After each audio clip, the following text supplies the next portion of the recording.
오늘 본문은 그렇게 쉽지 않은 그런 본문이 되는데요. 우리 오늘 본문 가운데 이 바울의 이야기를 통해서 우리가 배울 수 있는 한 가지 측면은 어떠한 부분인가 하면 사람이 어떻게 하나님께 나아오게 되는가, 그것에 대한 사람이 어떻게 하나님께 나아오게 되는가 하는 그러한 이해와 성경의 설명을 우리가 들을 수 있게 됩니다. 하나님께 어떻게 나아오냐 그러면 그냥 나오는 거 아닙니까? 그냥 나오면 나오는 거고 안 나오면 안 나오는 것이지, 그냥 본인 마음이지 그런 무슨 설명이 있겠습니까? 라고 그렇게 생각할 수도 있지만, 우리가 좀 생각해 보면 이런 궁금증들이 우리에게 생길 때가 있죠. 왜 같은 사람이고 같은 인간인데 누구는 하나님께 나아오고 교회에 나아오고 그리고 하나님이란 존재를 믿게 되고 그리고 영적인 세계를 이렇게 보게 되는데, 또 누구는 같은 사람이고 같은 인간인데 왜 그 사람은 이렇게 하나님께 나오지 않고, 또 나오라고 그렇게 얘기해도 도무지 안 나오고, 또 거기서 그치면 모르겠는데 하나님을 믿는 사람들을 나아가서 조롱하고 이렇게 모욕하고 참 미련하고 어리석다 이야기를 하는 사람들이 생기는가? 그런 사람들은 종교는 저거는 그냥 마약 같은 거야. 저 사람들은 그냥 약하고 그냥 약해 빠져서 그냥 그렇게 사는 사람들이야 라고 그렇게 생각하는 사람들이 생길까 하는 것입니다. 같은 인간인데 비슷해 보이는데 왜 이렇게 극명한 그런 차이가 생기고 양극단이 존재하는가? 우리가 사는 현실이 그러한데 과연 무엇이 이런 차이를 만드는가 하는 그런 궁금증입니다. 이런 이야기를 한번 해보죠. 예를 들어서 이런 일이 있다라고 생각을 해보죠. 하루는 밴쿠버의 스탠리 파크라는 큰 파크가 있죠. 그 파크에서 어떤 한 사람이 나와서 저 파크에 호랑이가 있다라고 이야기를 한다면, 그냥 호랑이도 아니고 백두산 호랑이가 스탠리 파크에 있다 그러면 보통 사람들은 어떻게 생각을 하게 될까요?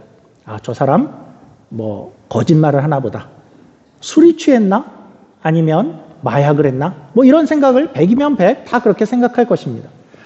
그런데 다음 날이 되니까 호랑이가 있다라고 이야기하는 사람이 한 5명쯤이 나타난다 그러면 어떨까요? 아마 보통 사람들은 그래도 저 사람들 5명이 서로 이렇게 짜고 장난을 치는 걸 거야. 거짓말하는 걸 거야. 아니면 무슨 술에 취해서 호랑이 영화를 보다가 잠이 들었나? 호랑이가 있다 그러게? 이런 생각을 하게 될 것 같습니다. 그런데 한 다음 주 정도 돼서 이제 한 100명 정도가 그렇게 이야기한다 그러면 여러분들 어떨까요? 그리고 그 100명을 한번 조사를 해보니까 그들이 어떤 한 그룹에 속하거나 같은 회사를 다니거나 같은 그룹에 속한 학교 동문 이런 사람들이 아니고 다 서로 모르는, 서로 연관이 없는 그런 사람들이더라 하면, 그런 사람들이 100명이 나와서 그렇게 인터뷰를 한다면 어떨까요? 그리고 그 각 사람의 누가 도대체 이런 얘기를 하는 거야? 그리고 면면을 살펴보니까 그 사람들이 사회적으로 존경을 받는 사람들이라면 또 어떨까요? 그들은 이것을 거짓말을 해서 얻을 수 있는 것이 있는 사람들이 아니고 오히려 거짓말을 하면 잃을 것이 훨씬 더 많은 사람들이라면 어떨까요? 예를 들면 캐나다 총리 트루도 같은 사람이 그렇게 얘기를 하면 우리는 어떤 생각이 들까요?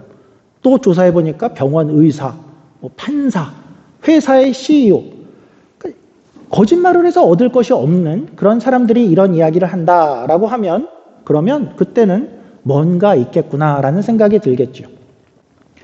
그런데 거기서 또 끝이 아니라 한 2달쯤 흐르니까 BC주 인구가 한 500만이다라고 생각을 하면 그 중에 한 3분의 1이 150만 명이 넘는 사람들이 나와서 스탠리 파크에 호랑이가 있다라고 이야기를 한다면, 그러면 그때부터는 그 누구도, 그러니까 나는 못 봤더라도, 그리고 나는 못 봤고 내가 가진 지식과 상식 그리고 이해 그런 경험으로는 도무지 저기에 백두산 호랑이가 있을 것 같지 않지만, 그러나 그렇게 생각이 들지만, 그러나 총리도 의사도 판사도 그리고 더군다나 내가 아는 사람 중에 3명 중에 1명이 그렇게 이야기를 한다면 더 이상 최소한 그들을 향해서 미련하다든지 어리석다든지 그럴 리가 없다라고 단언하지는 못할 것입니다.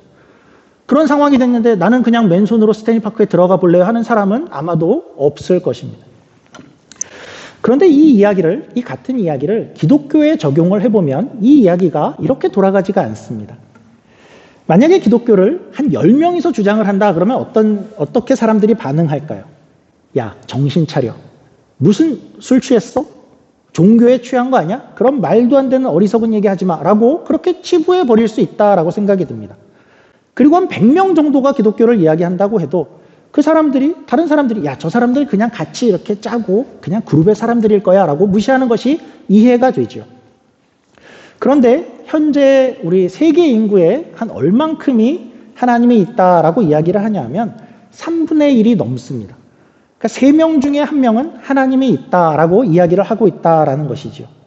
그러면 사실은 그 정도가 되면 우리 생각에는 호랑이 사건을 염두했을 때 어떤 이도 그러니까 내가 생각할 때에는 내 경험과 이해와 지식, 내 논리로는 도무지 그럴 리가 없다라고 생각이 들더라도 증거가 없어라고 생각이 들더라도 3명 중에 1명이 그렇게 이야기를 하고 있고 그리고 그 사람들의 면면이 그냥 단지 어디 모여있는 하층민의 그냥 별 볼 일 없는 사람들이 아니라면 뭐 이성적인 판사, 대통령 이런 사람들도 그렇게 이야기를 하고 있다면 그리고 또한 내 입장에서는 나는 과학적으로 생각했을 때 그것이 맞지 않다고 생각해 라고 한다고 하더라도 돌아보니 그 어떤 노벨상을 받은 과학자나 천문학자나 생물학자나 역사학자나 고고학자나 그런 학자들조차도 하나님이 있다라고 그렇게 이야기를 한다면 그때는 최소한 누구도 하나님이 없다라고 단언하기는 어려울 것 같은데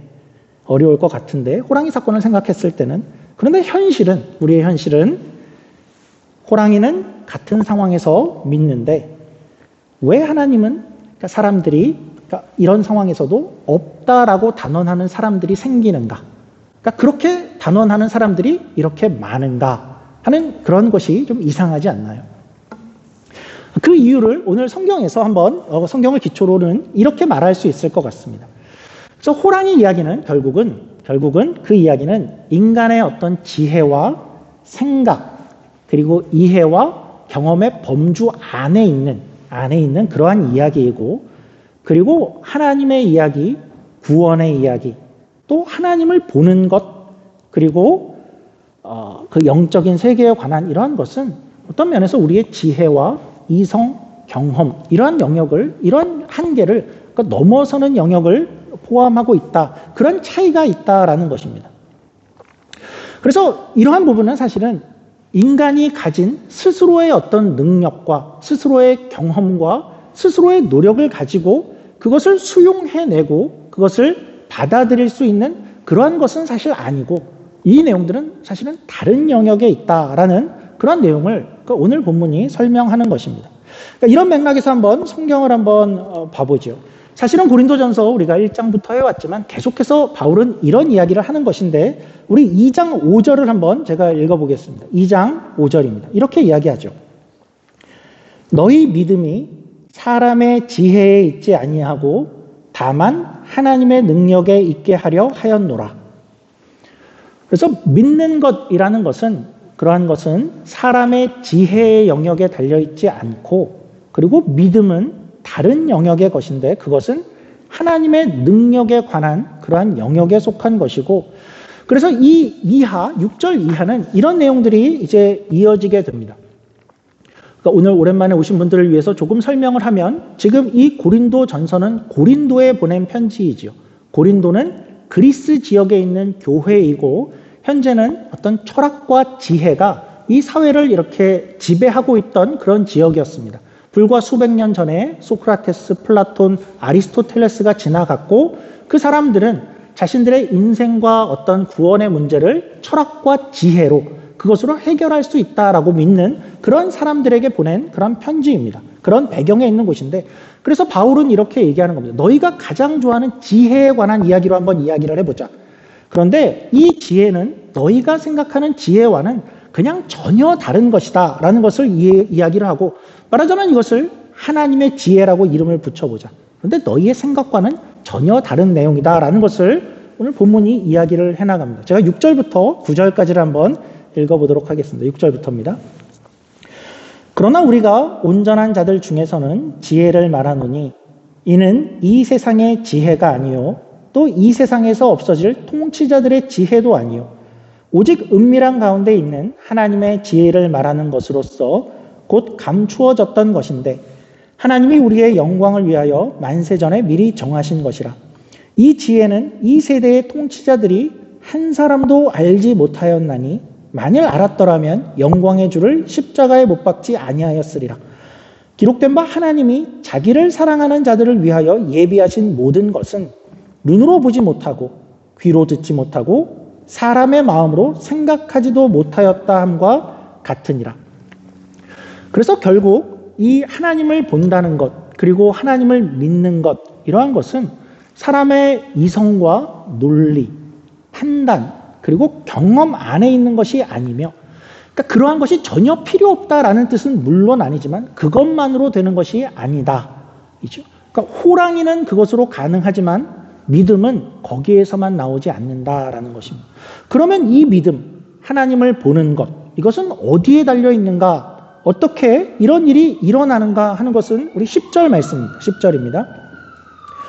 오직 하나님이 성령으로 이것을 우리에게 보이셨으니 성령은 모든 것, 곧 하나님의 깊은 것까지도 통달하시느니라. 그래서 이런 것입니다. 우리가 이렇게 시작을 했죠. 궁금증은 어떤 것이었냐면 왜 같은 사람인데 비슷한 사람인데 다를 바가 별로 없어 보이는 사람들인데 어떤 이들은 믿고 또 어떤 이들은 저렇게 극구 완전히 아닌 쪽에서 배척을 하는가. 그러니까 우리 편에서 이야기를 해보면 왜 우리가 하나님이 있다라고 이야기하는 이것을 우리는 설명을 굉장히 잘한 것 같은데도 전혀 듣질 않는가. 그러니까 그것은 왜냐하면 이것이 우리의 이해와 그 설득의 문제, 지혜의 문제, 설득의 수준 거기에 있지 않은 말하자면 성령의 일하심에 달려있는 거기 그 영역에 속해 있는 일이기 때문이고 하나님이 성령으로 이것을 보이셨느니라. 결국 그 성령님이 일하셔야 된다라는 것입니다. 그래서 예수님이 이것과 비슷한 이야기를 생전에 하셨었죠. 요한복음 3장에 가시면 그러니까 니고데모라는 사람이 등장을 합니다. 니고데모는 우리 화면을 띄워주셔도 좋을 것 같아요. 니고데모라는 사람은 바리새인이었습니다. 그리고 종교의 지도자였죠. 그러니까 성경을 잘 알고 있고 그리고 율법도 잘 아는 사람이었습니다. 그리고 학문에도 진지한 사람이었습니다. 예수님은 당시에 그냥 시골 쪽에 사는 어떤 청년에 불과했는데 이 지도자급의 사람이 어떤 질문을 가지고 그 청년 예수를 찾아올 수 있을 정도의 사람이었고 그는 지식적으로는 많은 것을 알고 있었지만 무엇인가 부족함과 궁금함을 들고 이제 예수님께 나아온 것입니다. 1절입니다. 그런데 바리새인 중에 니고데모라 하는 사람이 있으니 유대인의 지도자라. 그가 밤에 예수께 와서 이르되 랍비여 우리가 당신은 하나님께로부터 오신 선생인 줄 아나이다. 하나님이 함께 하시지 아니하시면 당신이 행하시는 이 표적을 아무도 할 수 없음이니이다. 그래서 이렇게 말을 꺼내는데 예수님은 이제 니고데모의 근본적인 필요를 아시고 바로 본론으로 들어가십니다. 네가 궁금한 거 이거지. 자, 이제 이야기를 하시기를 3절입니다. 예수께서 대답하여 이르시되 진실로 진실로 내게 이르노니 사람이 거듭나지 아니하면 하나님 나라를 볼 수 없느니라. 거듭난다는 것은 다시 태어나야 하나님 나라를 볼 수 있다. 그렇지 않으면 볼 수 없느니라. 니고데모가 이르되 사람이 늙으면 어떻게 날 수 있사옵나이까? 두 번째 모태에 들어갔다가 날 수 있사옵나이까? 엄마 뱃속에 들어갈 수 없지 않습니까? 5절입니다. 예수께서 대답하시되 진실로 진실로 내게 이르노니 사람이 물과 성령으로 나지 아니하면 하나님의 나라에 들어갈 수 없느니라. 육으로 난 것은 육이요 영으로 난 것은 영이니 내가 네게 거듭나야 하겠다 하는 말을 놀랍게 여기지 말라. 바람이 임의로 불매 내가 그 소리는 들어도 어디서 와서 어디로 가는지 알지 못하나니 성령으로 난 사람은 다 그러하니라. 그래서 하나님 나라를 본다라는 것은 그리고 하나님을 안다라는 것은 마치 다시 태어나는 것과 같다입니다.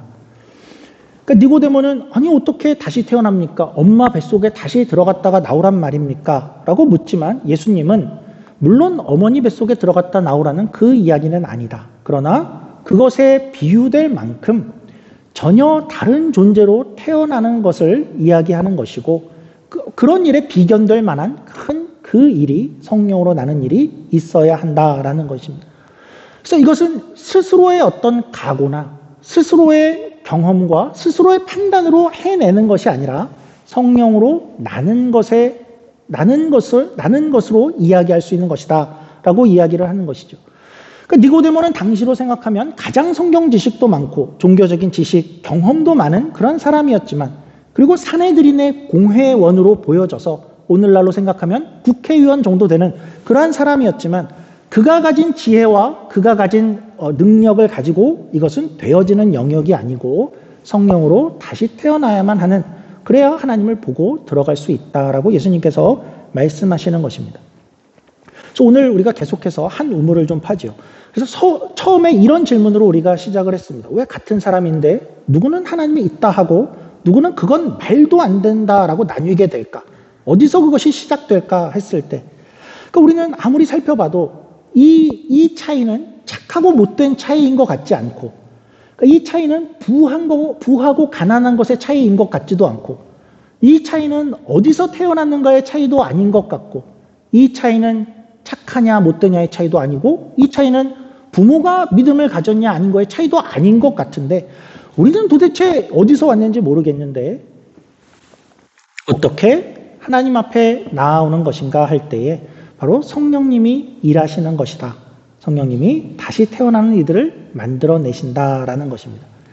그래서 이런 이해를, 그러니까 우리가 왜 가질 필요가 있는가 할 때에 이것에 대한 바른 이해는 우리가 아직 믿지 않는 사람들을 조금 더 공정하고 조금 더 객관적으로 대할 수 있게 해줍니다.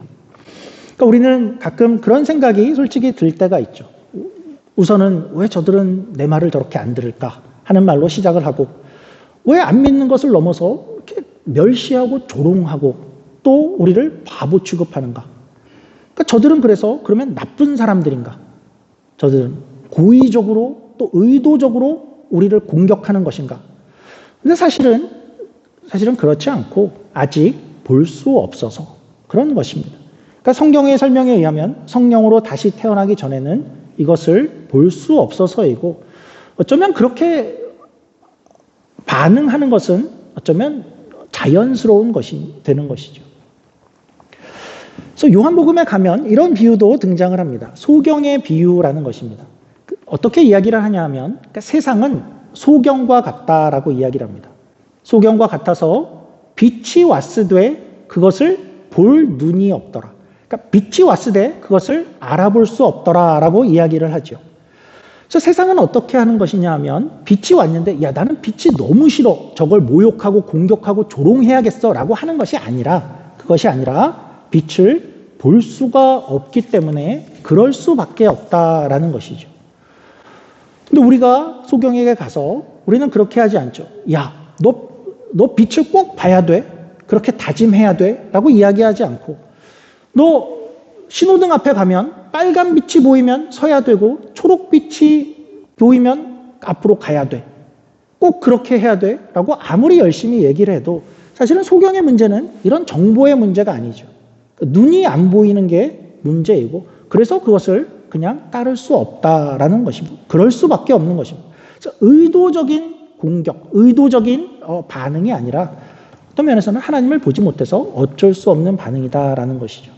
우리 본문 14절을 한번 보겠습니다. 14절입니다. 14절 말씀입니다. 육에 속한 사람은 하나님의 성령의 일들을 받지 아니하나니 이는 그것들이 그에게는 어리석게 보임이요 또 그는 그것들을 알 수도 없나니 그러한 일은 영적으로 분별되기 때문이라. 그러니까 세상은 보는 것이 다르기 때문에 반응은 어쩔 수 없고 사실은 당연한 것이다 라는 것입니다. 이런 이야기가 있습니다. 그러니까 어떤 죄수가 있었는데 30년형을 받고 감옥에 갔었습니다. 그래서 인생에서 30년형이라는 것은 참 암울한 일이죠. 그래서 이 사람은 20살에 들어가서 이제 거의 30년 만기를 채우고 1년 뒤면 석방을 앞두고 있는 그러한 사람입니다. 그래서 젊은 그 시간들을 다 보냈으니까 만기가 그냥 반갑지만은 않습니다. 나가서 내가 어떻게 먹고 살까 하는 것이 큰 걱정이죠. 기술이 있는 것도 아니고 경력이 있는 것도 아니고 직업이 있는 것도 아닌 그런 사람입니다. 그래서 한 1년을 남겨놓고 이 사람이 어쩐 일인지 이제 독방에 들어가게 되었는데, 그냥 이야기입니다. 실화가 아니고 독방에 들어가게 되었는데, 거기에 가서 어느 날 하나의 개미를 발견하게 되었습니다. 그런데 이 개미가 정말 놀라운 개미입니다. 어떤 개미냐면 사람의 말을 알아듣는 개미입니다. 그래서 너무 심심해서 우연히 개미에게 야 일어나 그랬더니 개미가 벌떡 일어나는 겁니다. 그래서 야 너 앉아봐 그랬더니 이 개미가 양반다리를 하고 앉는 것입니다. 그래서 야 얘 개미야 너 노래를 해봐라 그랬더니 개미가 노래를 합니다. 그리고 야 이런 거 한번 해볼까? 개미야 너 저기 가서 연필 가져와 그랬더니 개미가 가서 연필을 가져오는 것입니다. 어떤 생각이 들었을까요? 야 내가 감옥을 나서기만 하면 나는 이제 부자가 되겠구나 하는 생각이 들었겠죠. 무대를 만들고 공연을 해서 와 진짜 세계적인 어떤 스타가 될 수 있고 나는 큰 돈을 벌 수 있을 거야 라고 그렇게 생각을 하고 나는 부자가 됐다. 이제부터는 석방의 날만을 기다리게 되었습니다. 한 1년 남은 시간들을 개미를 계속 훈련을 시켰는데 너무나 충성스럽게 이 얘기를 내 말을 다 들어줍니다. 드디어 만기의 날 이 소중한 개미를 들고 감옥을 나섰습니다.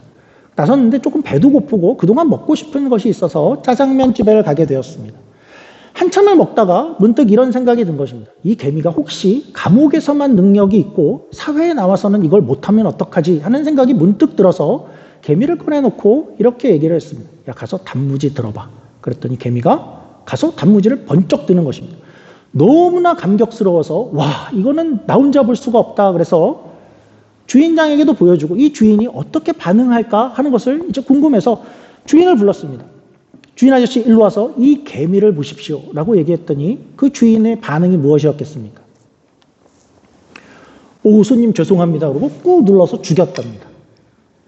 그러니까 이게 무슨 뜻이냐면 우스갯소리지만 이런 거죠. 그러니까 개미의 비밀을 아는 사람, 개미의 비밀을 아는 사람이 세상을 사는 방식과 그리고 개미의 비밀을 모르는 사람은 그 사람이 악해서 괴롭히려고 이 개미를 죽인 것이 아니라 그 사람은 그렇게밖에 그 비밀을 모르기에 그렇게밖에 살 수 없었다라는 거죠. 아는 것만큼 그런 당연한 반응을 보이는 것이죠. 여기까지 이렇게 길게 오면 여러분들은 이런 생각이 들 것 같습니다. 이제 그래서 어쩌라는 것인가 하는 거죠. 그러면 우리가 할 수 있는 것은 아무것도 없다라는 뜻입니까? 그러니까 우리가 할 일은 없는 거네요. 그러니까 저 사람들은 그냥 저렇게 사는 것이고 우리는 이렇게 살고 그게 끝인가요? 하는 그런 마음이 들 수 있을 것이라 생각이 듭니다. 그리고 또 이런 생각도 들 수 있죠. 그래서 우리는 볼 수 있는 것이 있으니까 우리는 뭔가 이렇게 우월하고 잘난 것이고 저들은 뭐라고 비유했죠? 소경 같아. 저들은 참 못났어. 그러니까 우리가 잘난 거야 라는 그런 생각이 들 수 있을 것입니다. 그러니까 우리는 그래서 우월하다 이것이고 저 사람들은 그래서 못난 것이다 라는 그런 생각이 들 수 있는데 생각이 혹시 이렇게 미치게 되시는 분들이 있다면 그것은 고린도전서를 제일 잘못 읽은 것입니다. 이런 마음이 들면. 그러니까 물론 이 내용들이 우리가 복되고 감사하다라는 것은 물론이지만 저들은 못나서 소경에 비유할 만한 그러한 자들이 되고 나는 어떤 면에서든 잘나서 여기서 하나님을 보고 있다라고 가면 이 구절을 가장 잘못 이해한 것이다라는 것이죠. 그래서 바울은 우리 1장부터 어떤 이야기를 해왔는가를 돌아보면 지속적으로 한 가지 이야기만 해왔습니다. 어떤 얘기였냐 하면 하나님이 구원을 행하시는 것, 어떤 영혼을 살리시는 것은 오직 하나님만이 행하시는 하나님의 능력이다라는 것을 바울이 계속해서 이야기를 해오고 있었습니다. 그래서 그것은 어떤 우리의 힘이나 우리의 능력이나 우리의 자격이나 내가 남보다 나아서 이렇게 된 것이 아니라 그저 하나님이 살리셨고 하나님의 능력에만 그 이유가 있다라는 것을 강조해 왔었는데 그래서 하나님이 왜 그렇게 하셨냐라는 이야기를 하면서 뭐라고 했었죠? 왜 이렇게 하시냐면 아무 육체라도 자랑하지 못하게 하려 하십니다 라고 이야기했죠. 그래서 이렇게 하나님께서 구원의 능력을 베푸시는 것은 우리 안에 어떤 비교해서 생기는 자랑이나 비교해서 생기는 우월감이 없기 위해서 하나님께서 이렇게 하셨다라고 이야기를 하시는 것이죠. 그러니까 우리가 만약에 스스로 눈을 뜨고 스스로 깨우쳐서 여기에 왔다면 우리는 자랑을 가질 수 있지만 그 그럴 수 없다라는 것을 바울이 지금 얘기하고 싶은 것입니다.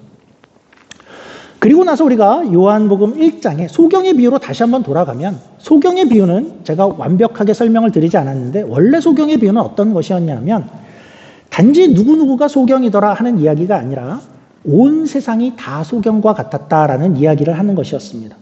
그러니까 세상 모든 사람들의 이야기였죠. 우리를 포함한. 그래서 예수님이 안 계시다면 우리는 모두가 다, 하나님이 이 일을 행하지 않으시면 모두가 다 빛을 볼 수 없는 소경이었다라는 이야기를 하는 것이었습니다. 우리가 그런 상황에 있었다면, 그런데 이제 우리는 어떤 상황에 있냐면 이제 우리는 거기서 시작했는데 우리는 여기에 오게 되었습니다. 우리가 과거의 소경이었다가 여기에 왔다면 이제 우리가 여기에 와서 가질 수 있는 어떤 희망, 어떤 기대, 이런 것은 어떤 것일까요? 내가 소경이었는데 하나님께서 내 눈을 뜨게 하셔서 하나님을 보게 하셨다면, 그렇다면 이제 그 어떤 누구라도, 아직은 아닐지 모르지만 그 어떤 누구라도 하나님께서 일하시면 그 사람의 눈도 뜨게 하실 수 있지 않을까. 성령님께서 일하시기만 한다면 그것이 어디서 누구에게든 일어날 수 있지 않을까 하는 소망을, 그런 기대를 우리로 하여금 갖게 하는 것이죠. 그러니까 말하자면 저 사람이 이제 앞으로 무슨 대오각성을 하고 회개를 하고 모든 것을 깨닫고 회개를 하고 다 착하게 된 다음에 그렇게 해서만 하나님께 나오는 것이야 라고 이야기했다면 우리는 어쩌면 그 사람을 향해서 좌절스러울 수 있을 것입니다. 그러나 그렇지 않고 그 누구에게라도 하나님이 일하신다면, 성령님께서 일하신다면 그 어느 때에라도 우리가 이 자리를 복되게 생각한다면 그들도 이 자리에 올 수 있다라는 이야기를 해주는 것입니다. 그것을 기대하게 만드는 것이죠. 그래서 고린도전서를 이렇게 앞부분을 특별히 읽어보면 우리를 기도의 자리로 내몰게 됩니다. 하나님께서 그 어떤 자들도 부르실 수 있는 능력을 가지고 계시구나. 그 일을 행하시기를 원하시는구나. 우리로 어떤 사람을 보게 하셨다면 우리로 기도하게 만드는구나 하는 그 자리로 고린도전서가 우리를 이끌게 하시는 거죠. 그래서 우리 마음 가운데에는 세상에 더 많은 이들이, 호랑이를 못 본 사람들이 있다면 호랑이를 볼 수 있고, 개미의 비밀을 모르는 사람들이 개미를 보기를 원하는 것처럼 하나님을 아직 모르는 사람들이 하나님을 보기를 기대하는 마음들을 우리 가운데 심어주는 것입니다. 왜냐하면 하나님의 능력이 그 일을 행하실 수 있기 때문인 것이죠. 우리들 주변에 여러분들이 보시면 분명히 이런 분들이 있을 겁니다. 저 사람은 내가 암만 말해도 교회에 안 나올 거야. 저 사람은 세상 모든 사람이 교회 간 다음에 그 다음에 저 사람이 나올지 안 나올지 모를 거야 하는 사람들이 분명히 있을 것입니다. 제가 장담하건대 그런 사람들 중에 여럿이 언젠가는 여러분들 옆자리에 앉아 있으실 것입니다. 그때 우리는 확연하게 보게 되죠. 아, 이것이 우리의 생각과 우리의 판단과 우리의 이성이 아니라 하나님이 이렇게 일하시는 것이구나 하는 것들을 하나님께서 그 일을 통해서 우리에게 보이실 것입니다. 이것은 놀라운 여정이고 우리의 기도와 전도와 우리의 삶을 통해서 사람들을 하나님께로 부르시는 것은 놀라운 여정이고 신나는 모험이 되는 것이죠. 이 여정과 이 모험에 같은 길을 걸어가시는 여러분들을 환영하고 함께 걸어가시기를 주님의 이름으로 축원합니다. 기도하겠습니다. 하나님 아버지 감사합니다. 바울은 어떻게 사람이 하나님 앞에 나아오는가 하는 것을 이렇게 설명합니다. 오직 하나님의 능력이더라. 성령으로 태어나야만 가능하더라입니다. 하나님, 이것은 우리에게 오늘 더 큰 희망과 기대를 갖게 합니다. 어떤 사람이 스스로의 노력과 스스로의 열심과 스스로의 공로를 통해서만 하나님께 나올 수 있다면 그것은 매우 좌절스러운 소식일 수 있을 터인데, 이제 하나님께서 누구에게라도 하나님께서 일하시기만 하시면, 하나님께서 성령께서 일하시기만 하시면 이제라도 하나님을 보게 하시고 다시 태어나게 하시며 거듭나게 하시는 하나님의 능력이 있음을 우리에게 보여주셨습니다. 하나님, 우리가 이 일을 함께 기대하기 원하고 기도하기 원하고 함께 이 일 가운데 참여하기를 원합니다. 그 가운데에서 하나님께서 일하시는 놀라운 능력을 우리가 경험하고 우리가 함께 누려가는 우리 교회와 우리 각자 인생이 될 수 있도록 하나님 함께하여 주시옵소서. 감사하며 예수님 이름으로 기도드립니다. 아멘.